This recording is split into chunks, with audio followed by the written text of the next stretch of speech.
Welcome to the new exhibitor web briefing. I'm Lisa Girardi with the Chicago Dental Society and the person who's been sending you most of the emails regarding your participation with the Midwinter Meeting. I'm here on this webinar with Jefferson Davis. We want to stress, as Jefferson indicated, how important new exhibitors are with the Midwinter Meeting. It has been the niche of the Midwinter Meeting that new products are unveiled, and so most attendees who come to the show will be there to see any of the new products or services that are available to the dental team. And being a new exhibitor, you're of vital importance by demonstrating and showing your new products. You keep our exhibit hall interesting, and we have extended the hours of our exhibits by staggering our courses to allow for more maximum time on the exhibit floor by our attendees. We are here to make sure that everything you do, or we're here to help you succeed, so feel free to call upon us with any questions or needs that you have. All right, Lisa, let's do a quick poll. I'd like to find out specifically who's on our briefing with us today. So I'm going to launch a poll right now about your experience exhibiting with CDS. You'll see the poll is live right now, and you have 4 choices. The first option is it's you and your company's first time at the Midwinter Meeting, or maybe it's your first time but not your company, so you've taken over the exhibit program for your company. Or maybe it's a flip, maybe it's your company's first time but you've exhibited with another company, or maybe you're an established exhibitor who has been with us for years. So take a moment right now, look on the screen, press the radio dial button that applies.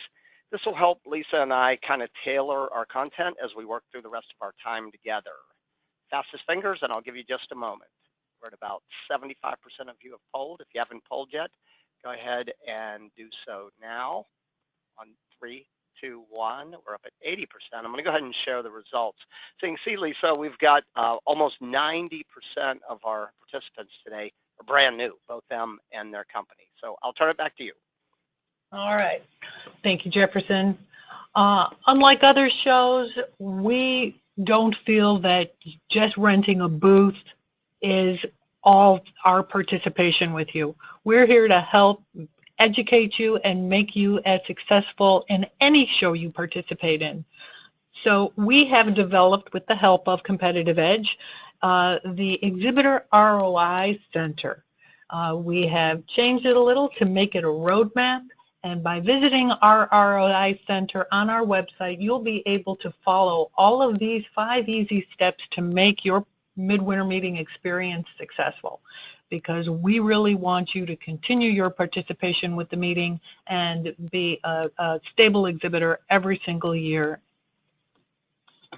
So please make sure that you go to our website to review any information. There are 2 people here that will be able to assist you at any point in time, myself and my assistant Nathan Pease. You'll see the information with our direct phone lines and email addresses. Please feel free to contact either of us. We're here to help you. I would like to turn this over now to Jefferson Davis, who I've known for over 30 years. And Jefferson, he is our trade show expert of choice. He's created our Exhibitor ROI Center and leads the E3 Exhibiting Effectiveness Evaluation Training program that we have each year at our Midwinter Meeting. Please join me in welcoming Jefferson Davis. All right, thank you, Lisa. It's a real honor to be working with you. You know, most of us on this briefing today have exhibited at many shows over the years, and myself too. I've been into over 200 now in my career, and I always felt like the only time I heard from the show organizer was when they wanted to sell me something, or they wanted a check, or they sent me that service kit with all that stuff I had to do. And that's one of the things I really love and respect about working with Lisa and the CDS team is they really care about exhibitors.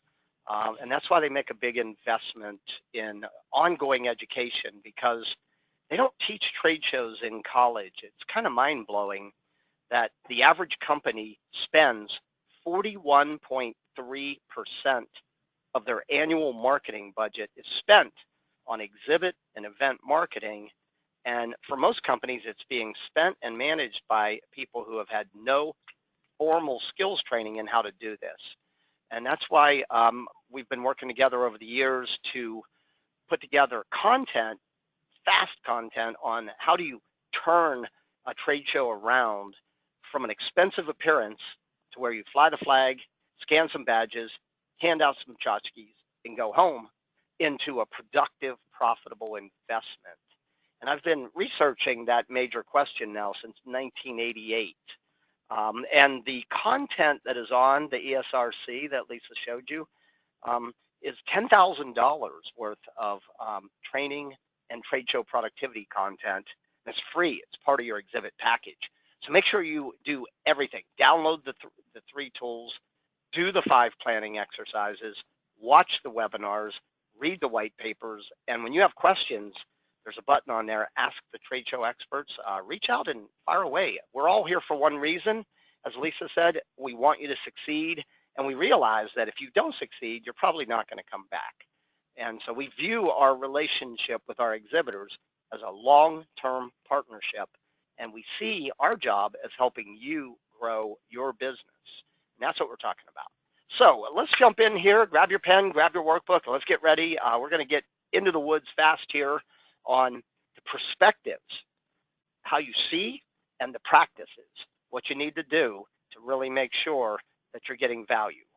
So the first thing, I speak at Exhibitor Show. For the last 15 years, I've been a faculty member of Exhibitor Show, and I usually have classes anywhere from 100 to 150 exhibitors. And I always ask the question, when you fill out the contract and send in the check, what are you buying? And the answers I get are kind of mind-blowing. Concrete, real estate, visibility, branding, leads, right? And what we're really buying, the magic power of trade shows, okay, if you really want to get down to the heart of the matter, right, as Don Henley sung, trade shows are about face and next. So if face-to-face is important to your company in how you hold on to your existing clients, if how you acquire new clients, then trade shows absolutely have a fit in your marketing and your sales game plan. And the key really is going to come down to how well do you put your company identity, your products, and your staff face-to-face with dental professionals, people who can influence and make buying decisions and get a clear commitment to some next action. So jot that down. Trade shows are about face and next, because everything I'm going to show you today is built on the fundamental idea that trade shows are about face. Okay, so the next thing, one of the perspective shifts, too many exhibitors tend to think, about the CDS Midwinter Meeting or a trade show. They think about it as 3 days in Chicago. Well, we really have to shift from a event perspective. It's not just 3 days.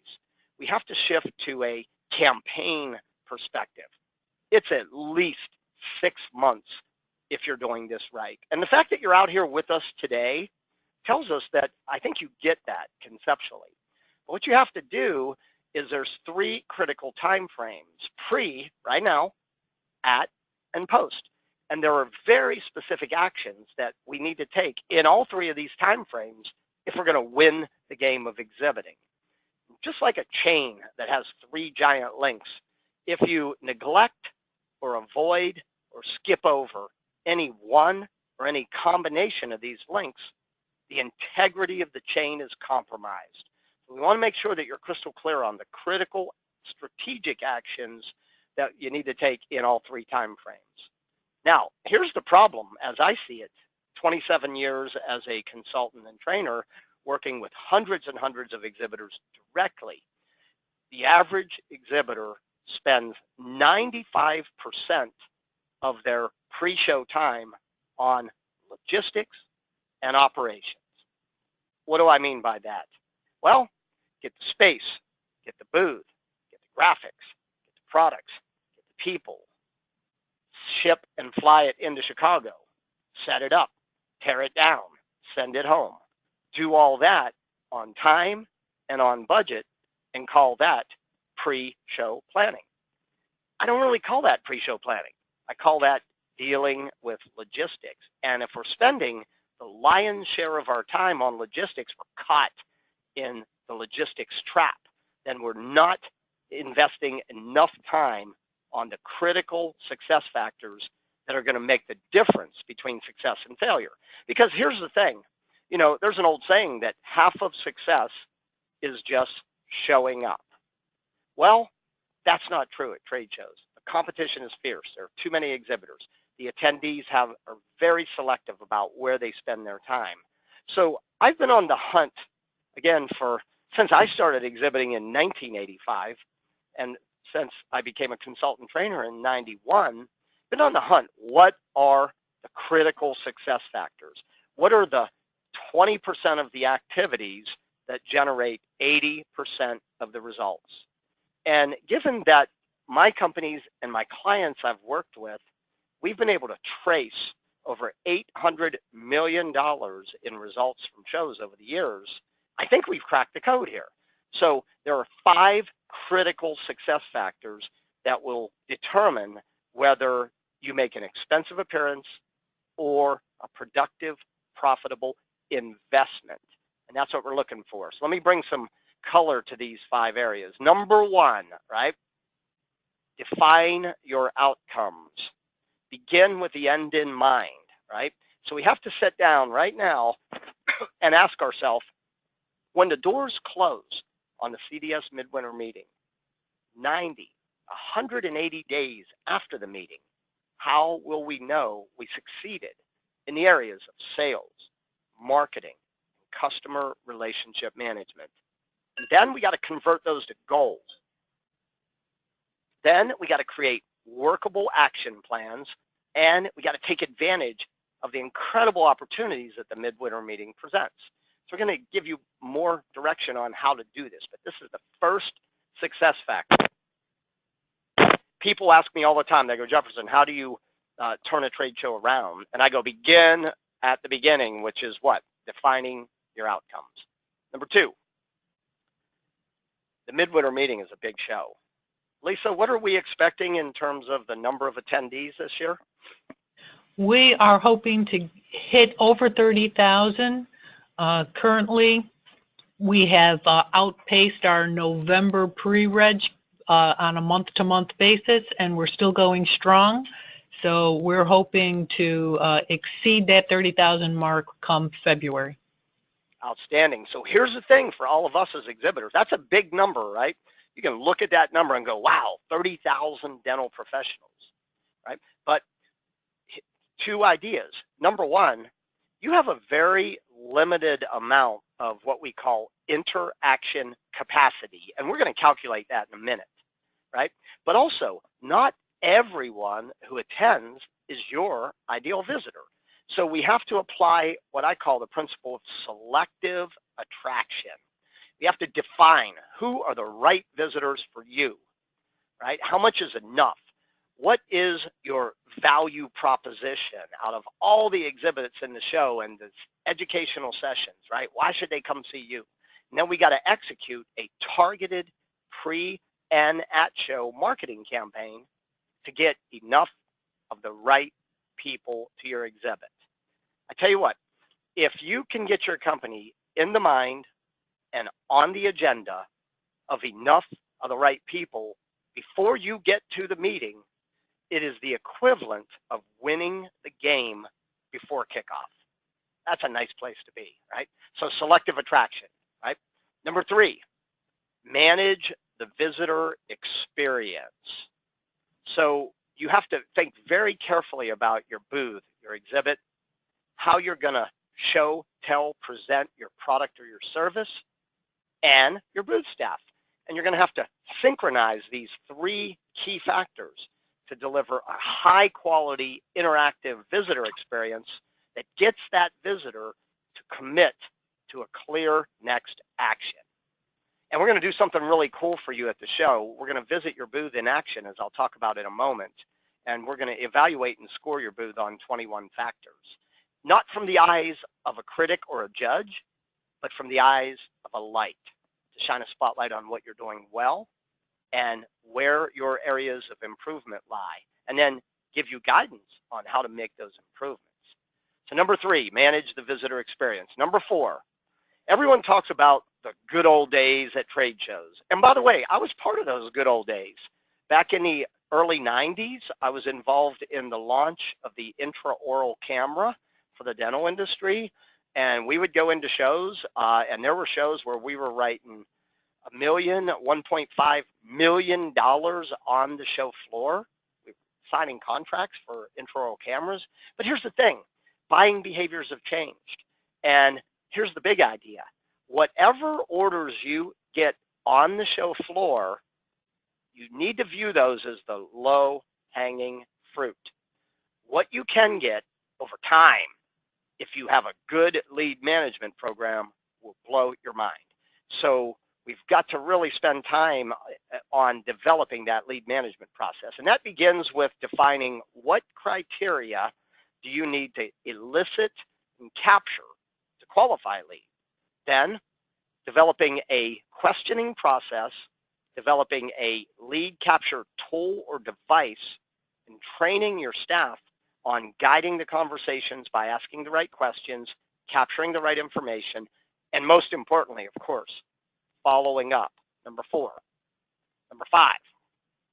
There's an old saying, what gets measured gets done. There's another saying, it's hard to improve what you're not measuring. So each of us need to develop a simple set of performance analytics or metrics. How well did we execute our exhibit? Where did we get value? And what was our ultimate return on investment? Finally, we should walk out of every show with a minimum of 3 lessons, 3 very specific things that we're going to improve for our next show. So we're getting better and better and better from every show we do. So here's the major question at this point in the briefing. If I were to ask you to score your company's current practices in these 5 areas, score them on a 1 to 5, a 5, very effective, a 1, ineffective. How would you score your company's current practices and processes to address these 5 factors? Go ahead and do that right now. Go in your workbook, look at each factor and write 1 to 5 near each one. Remember, a 1 is ineffective, a 5 is very effective, okay? Because here's the thing, here's the promise. The promise is if you do these 5 things well, you'll win. Not only at the CDS Midwinter Meeting, you'll win at every show you do. Here's the warning. If you avoid or neglect any one or any combination of these 5, your results will be very limited. And as Dr. Phil said, we can't fix what we don't acknowledge. So I encourage you to score yourself on a 1 to 5 on these 5 factors. All right, grab your pen, grab your calculator. I am going to take you through a very insightful, fun, proven effective planning formula. It's amazingly accurate, provided the numbers you put in are accurate. I'm going to show you right now, and I'm going to have you do it with me. So get ready, grab your pen, grab your calculator. If you don't have it, get it now, right? Okay, I'm going to walk you through how to calculate your potential sales opportunity. Before I take you into the numbers, I want to say one very important thing. This is a proven formula, right? But it's not a guarantee. Obviously, there are many factors that can impact whether or not you achieve these results. But that being said, I've been applying it for 27 years, and it's been the centerpiece of the $800 million we've been able to trace and pull out of trade shows. So let's do this. Grab your pen. Okay, so the CDS Midwinter Meeting has 24 exhibiting hours. We're going to call that your playing field. Now, we're going to try to win the game from the exhibit. So anything that happens in the golden hours in the morning or the entertaining hours in the evening will be the icing on the cake. But we're going to plan to win from the exhibit, and anything else is on top of it. There are 24 exhibiting hours in the show. Write that down. All right, next. How many people are you going to have standing in your booth on average for the purpose of talking to visitors? The rule of thumb you'll see in the footnote is 50 square feet per staffer. So if you're in a 10 by 10 booth, you have the space for 2, maybe 3. Don't overstaff your booth. And for some of you, don't understaff. If you only have 1 staffer in your booth and you're talking with someone and a dentist walks up, you're done. How are you going to talk to 2 at once? It's hard. There's no easy answer. Don't overstaff, don't understaff. Okay, I want you to write that number down right now. What is your full-time booth staffing equivalent? Now, listen carefully to this one. I want you to pick a target number of interactions per hour per staffer. The range as a starting point, excuse me, is 3 to 5. 3 is conservative, 4 is moderate, 5 is maybe aggressive. So that means for every hour your booth staff standing in the booth, they're going to talk with at least 3 or 4 or 5. Now, if you've never used this formula before, I would encourage you to start on the conservative end, okay? Now you have one of the most important numbers you'll ever understand about exhibiting. Remember earlier we said trade shows are about face? You now know your exhibit interaction capacity. In this example, you have the capacity for 144 interactions. Now I'd like everybody on this web briefing right now to go to your question queue and type in your exhibit interaction capacity. I'd like to see what sort of ranges we're dealing with. Go ahead and do that now, and I'm going to work you through the rest of the formula. All right. Now, here's the thing, right? Some percentage of your interactions are going to convert to a lead. The benchmark, according to the Center for Exhibition Industry Research, is 1 out of 4. So if you'll use that as a starting point, you can now set a clear and firm lead goal for the show. By closing time, we will capture at least 36 qualified leads. Now, some of you are writing business at the show, so you could add a section to this, the number of interactions that convert to an at-show sale. You could add that right here. What percentage, if 2 out of 10 convert to an at-show sale, you could add that, right? But I'm going to say now, some percentage of your leads will convert to an order or a customer. The benchmark, according to Center for Exhibition Industry Research, is 20%, or 2 out of 10. So now, in this example, you would have a target of 7 sales orders, or if it's customers, 7 new customers. You following along with me on the formula here? I want to make sure you get this, because this is beginning with the end in mind. This is defining your outcomes. Now, what is either your average sale amount or the value of a single customer to your company? I'm going to plug in, just for an example, $15,000. Okay? Whatever yours is, it is. Okay? Now, here we go. In this example, the potential sales op for my company from this event is $105,000. Okay? Now, does that excite you? If you 3 months, 6 months after the show, if you could look back and you had 105,000, you go, wow, okay, good stuff, right? Or you might go, I want more. Well, change the variables. Can you change the number of exhibiting hours? No, they're fixed. Can you change the number of booth staff? Maybe. Don't overcrowd it. Can you change the number of interactions per hour per staffer? Yes. You could go with 4 or maybe even 5. If you change any one of these numbers, the PSO, as I call it, potential sales op at the bottom, will increase. You could change the conversion to sale. You could add the percent that convert to an at-show sale. You could increase the percentage of leads that convert to an order. And of course, your average sale might, or your customer of value might change. But this formula is at the very beginning of defining your outcomes. So let me take a peek and see if you've sent me your interaction capacity. We've got several of you right with me at the 144. We have someone at 240, and we have someone at 84. Okay, only 84 interactions. Okay, if you're interested, I'd be curious to see what your potential sales op was. If you take a moment and send that in, I'll come back and take a look. Very important that you understand this formula, because now you can project your return on investment, which we'll talk about. All right, so let's move on. So that's the end goal. How are we going to get there? Okay, so what we're going to do, the first thing I want you to do when you get off of this web briefing is, if you haven't done it already, I want you to go step one, download the 3 program management tools. On the left, you'll see an exhibit cost control tool. This thing is awesome. Plug in your numbers, it'll benchmark to the averages, and it'll actually create a pie chart for you that will compare where your dollars go. It also has many tips on how to save money by spend area. The center document is the 16-week planning tool. This balances logistical operational stuff with the strategic stuff that I'm talking about. These are the same tools that when clients bring me internally to help them turn it around, the same tools we use. They're free for you.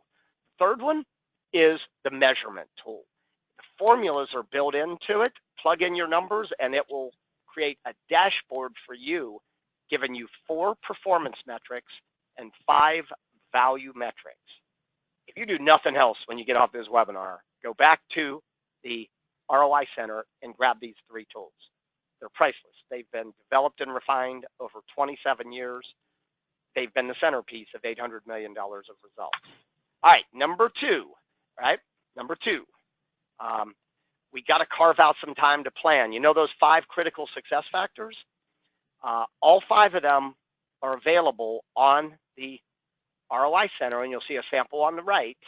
I would encourage you to block 90-minute windows, get your team together, take 90 minutes, and do these exercises one at a time. Do not try to do all 5 at once. Do one, move on. Come back, do the next one, move on. Okay?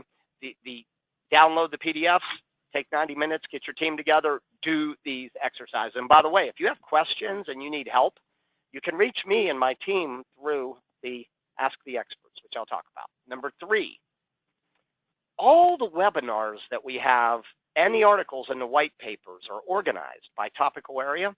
All of them play to the 5 planning exercises. So you'll see these webinars which are on the site. Stretching your dollar, saving money, in-booth demonstrations, staff training, number 3, driving booth traffic with pre-marketing, number 4, lead management, number 5, number 6, how to make your exhibit stand out, and number 7, how to measure.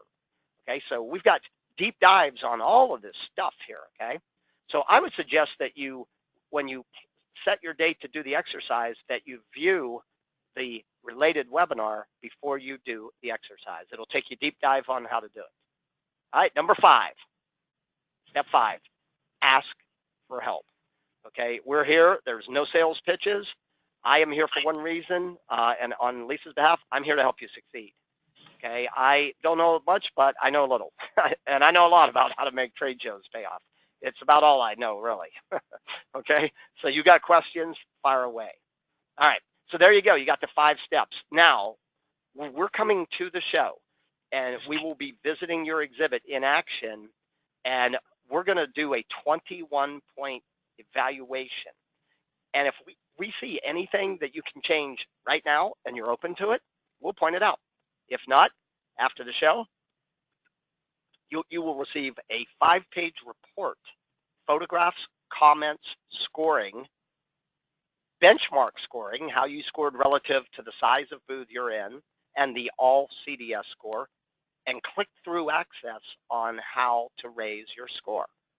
This is called E3, and this program won the Gold Award for the best program to help exhibitors maximize ROI.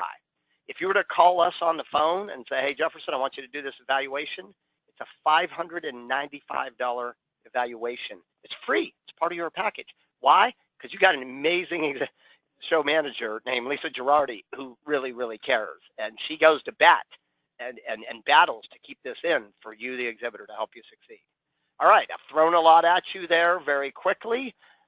So I'd like to catch our breath. We've only got maybe about 13 minutes to go. I have some real important stuff to cover on the back end. now would be a good time to think about any questions that you may have. Lisa, I have one question I think would be in your wheelhouse. We have an exhibitor asking, will there be reliable Wi-Fi available on the show floor during the event? Well, the Society has again bought out the Wi-Fi package at McCormick Place so that the exhibitors and attendees have that access. But keep in mind that Wi-Fi, you're going to have hundreds of people carrying their devices that are looking for Wi-Fi. I hardwire everything that is important, like registration, and anything that I need internet for, I'll hardwire it. But if you're just trying to gain access to a website or something like that, yes, you will be able to have reliable Wi-Fi on the floor. Okay, thank you. Yeah, Lisa made a key point now. If you're just going to be using Wi-Fi maybe for your cell phone or whatever, then you'll probably have access. But remember, there's a lot of other exhibitors and attendees. But if you need Wi-Fi in your booth to support a product presentation or anything you're doing, I would look into dedicated Wi-Fi, because the last thing you want to do is have your Wi-Fi go down. Let's see, the next question in my wheelhouse will be, how do I get E3? If you're a new exhibitor, it's automatic. You don't have to do anything. You will be getting emails reminding you, but we are going to show up to the booth and visit you. We'll introduce ourselves. We're not mystery shoppers. We're not judges. We're only there to give you expert third party, outside of your forest, look at your trees.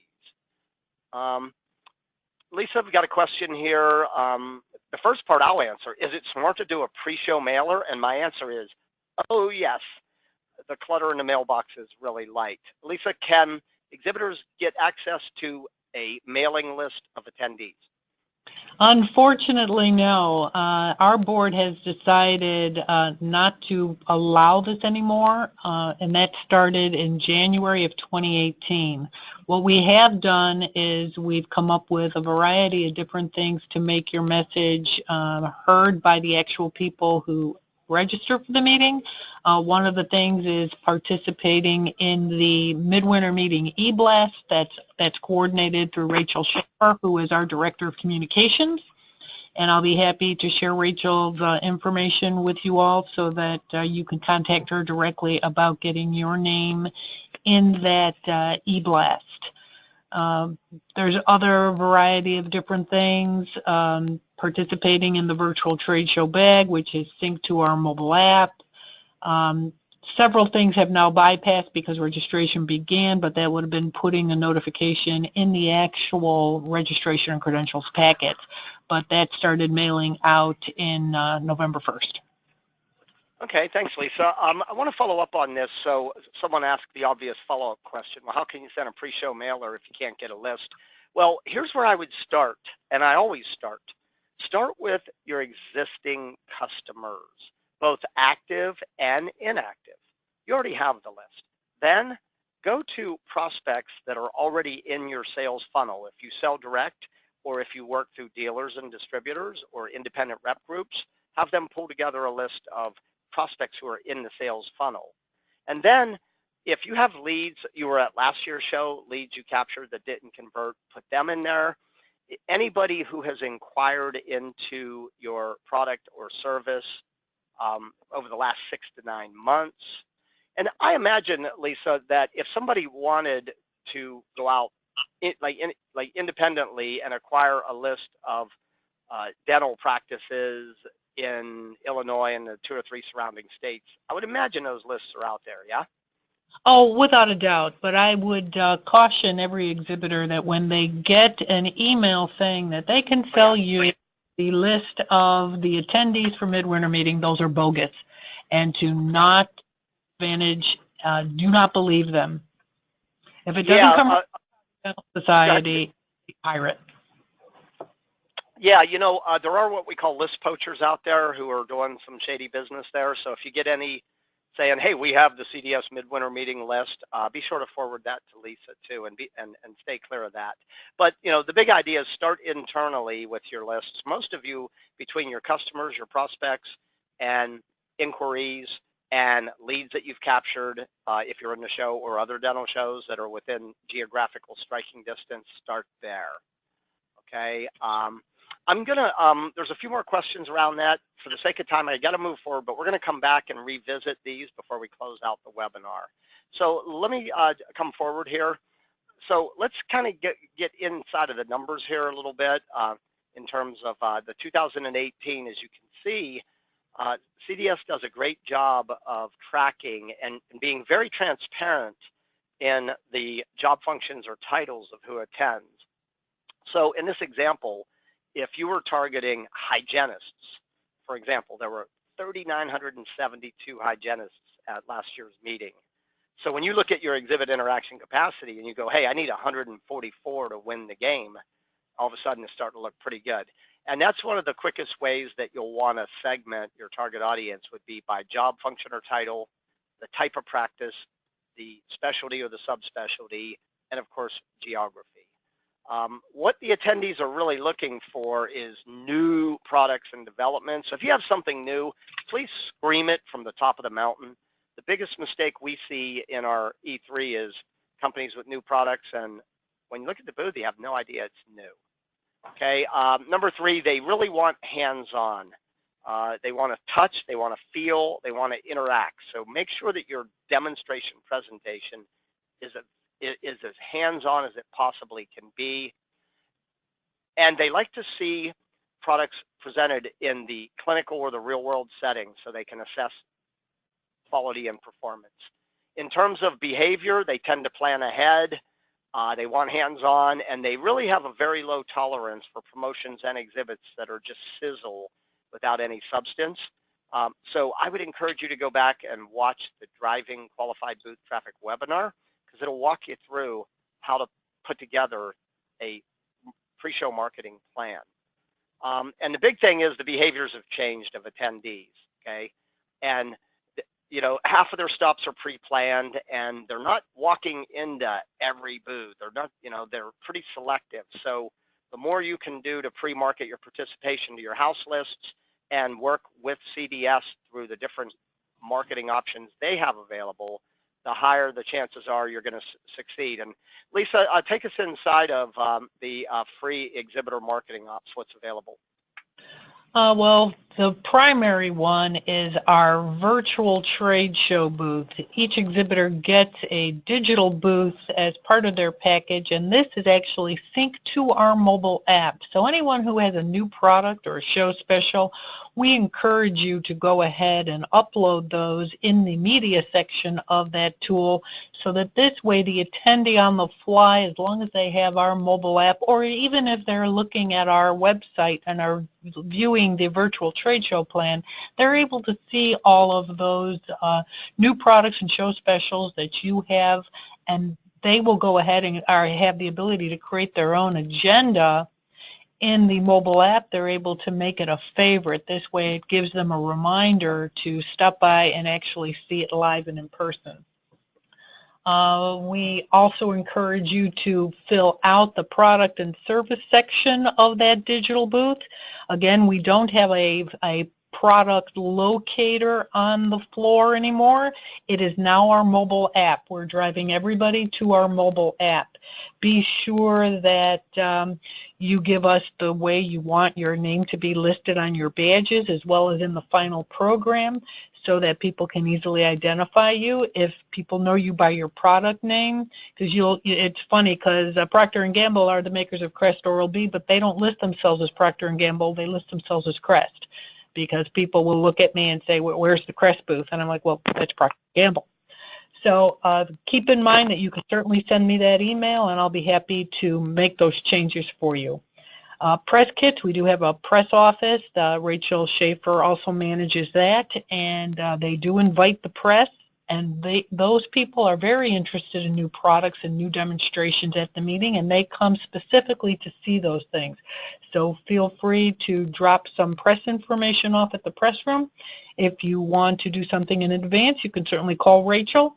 And again, after this meeting, I'll email all of you her contact details so you have them on file.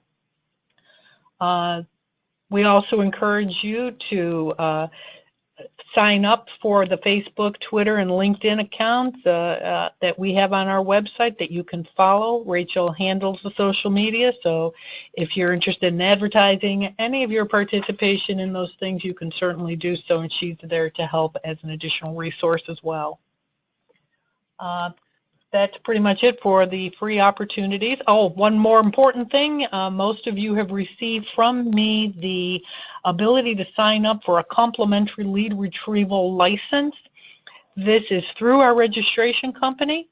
So it is a license that you can download to your mobile device, where you will be able to track the leads at the show. You can upgrade it to a handheld device if you so choose. So if you haven't responded to that email, or if you can't find it, just let me know and I'll be happy to re-forward it to you. All right. Thank you, Lisa. Yeah, so you can see there's some free ops available. Use everything you can free, and reach out to Lisa and the team to talk about the different marketing ops that are available to help you really build your brand and drive traffic. So the service kit, make sure that you spend time here. 80% of the cost overruns, the headaches and the hassles that exhibitors run into on site usually come back to something on the service kit that they just didn't pay attention to or weren't aware of. And you'll see the URL to access the service kit, which has the official contractors and forms and housings. Pay very careful attention to your deadlines. When possible, try to get those orders in advance. If you wait until the deadline date to place the order, who knows, maybe your power's out, your internet's down, and you missed the date, and here we go. And be sure to reach out to Lisa and anybody with questions, Nathan, anybody about the service kit. So Lisa, take us through your kind of top 6 here, these suggestions that you put together in terms of, wow, do this, pay attention to that. Well, always pay attention to the information. I will typically send you an updates and reminders email. So if there is a better web email address, please send it to me and I'll make sure I update that. But it is very important for you to access this as information for first-time exhibitors.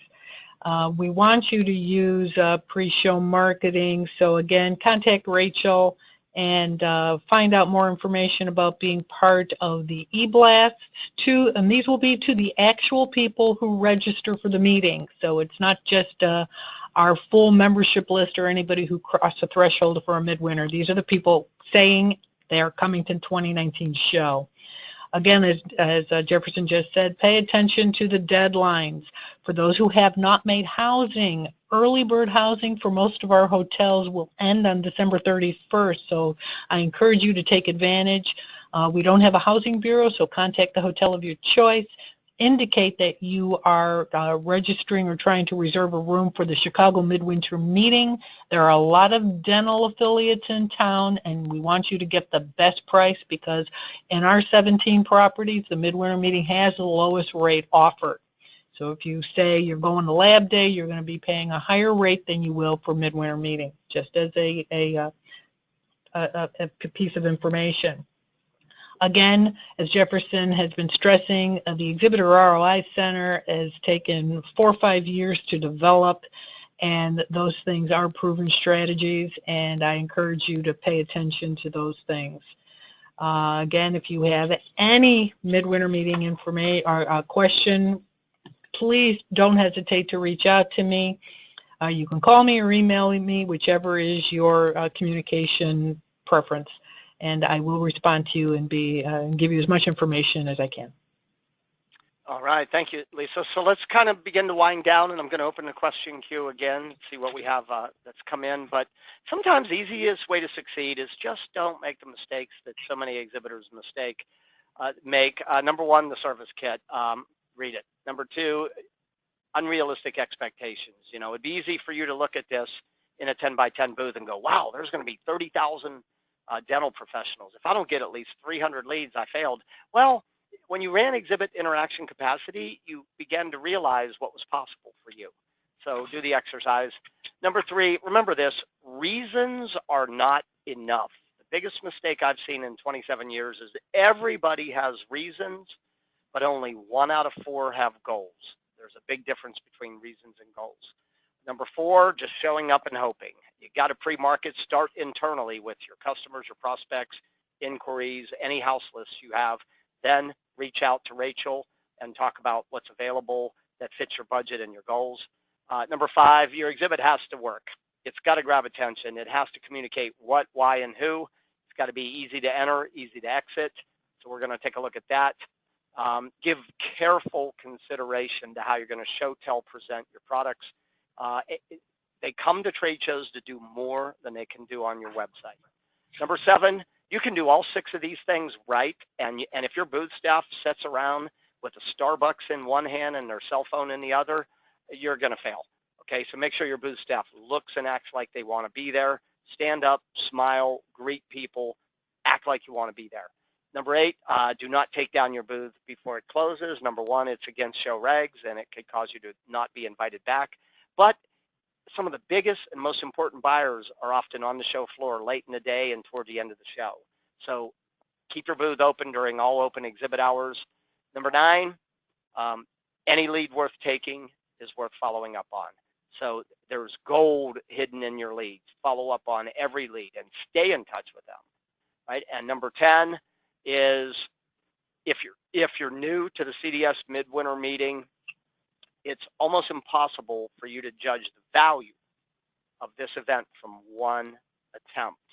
I encourage you to make at least a 3-show commitment, learning and using all the resources and making improvements show to show to show.